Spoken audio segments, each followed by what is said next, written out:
প্রবাসী ভোটারদের ভোটদান পদ্ধতি নিয়ে কর্মশালা হয়েছে। উদ্বোধন করেন প্রধান নির্বাচন কমিশনার নাসির উদ্দিন।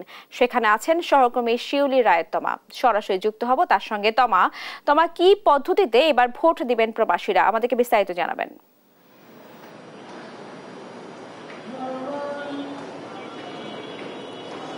জি, যেমনটি আপনি বলেছেন, আমি কিন্তু রাজধানী আগারগাঁয়ে নির্বাচন কমিশনের সামনে থেকে বলছি।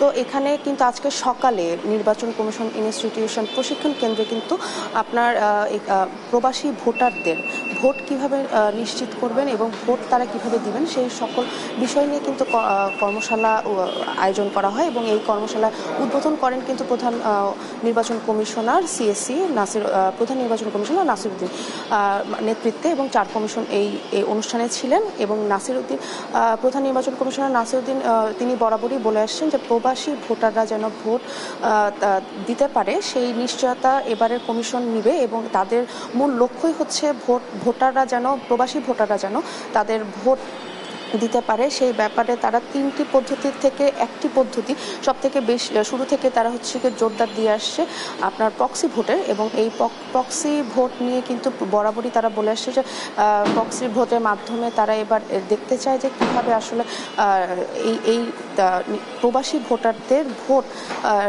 তারা কিভাবে দেয়। তো সেই সব কিছু ব্যাপারে তিনটি যে পোস্টাল ভোটিং এবং অনলাইন ভোটিং এবং প্রক্সি ভোটিং, এই তিনটি কার্যক্রমকে আসলে তারা দেখবেন এবং তারা এই জিনিসগুলোকে বিবেচনা করবেন এবং কি কার্যকরীভাবে কোন পদ্ধতিতে গেলে নির্বাচন কমিশনাররা বললেন যে কি পদ্ধতিতে গেলে আসলে প্রবাসী ভোটাররা তাদের ভোট দিতে পারবে, তাদের অধিকার তারা আদায় করতে পারবে আগামী নির্বাচনে, সেই ব্যাপারগুলো নিয়ে তারা জোরদার হচ্ছেন। এবং এছাড়া আপনারা জানেন যে প্রধান উপদেষ্টার কিন্তু বরাবরই প্রত্যেকটা বক্তব্যই কিন্তু থাকে যে প্রবাসী ভোটাররা যেন তারা ভোট দিতে পারে এবং তারা যেন ভোট দিয়ে তাদের যে ভোটদান সেটা যেন নিশ্চিত হয়। তো এটা সুস্পষ্টভাবে বলা যেতে পারে যে এবারে স্বাধীন নির্বাচন কমিশন কিন্তু এই প্রবাসী ভোটারদের নিয়ে আলাদাভাবেই জিনিসগুলো পর্যবেক্ষণ করছেন এবং তারা এই ব্যাপারগুলো নিয়ে খুবই সুস্পষ্ট তাদের বক্তব্য যে এবারের নির্বাচনকে কেন্দ্র করে কোনোভাবে যেন কেউ কারো অধিকার যেন কেড়ে না নিতে পারে এবং সুষ্ঠু নির্বাচন যেন দিতে পারে এবারে নির্বাচন। শুধু প্রবাসী ভোটার না, এছাড়াও জনগণ যেন তারা তাদের অধিকার আদায় করতে পারে সেই লক্ষ্যে কিন্তু আসলে নির্বাচন কমিশন কাজ করে যাচ্ছে।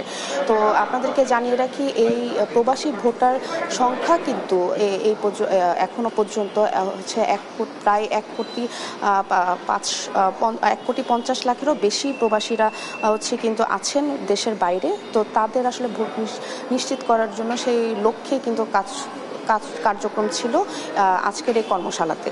তো এই ছিল আমার কাছে সর্বশেষ তথ্য নির্বাচন কমিশন কার্যালয় থেকে। তমা, আপনাকে ধন্যবাদ। দর্শক শুনছিলাম প্রবাসী ভোটারদের ভোটদান পদ্ধতি কর্মশালা নিয়ে সর্বশেষ খবরাখবর।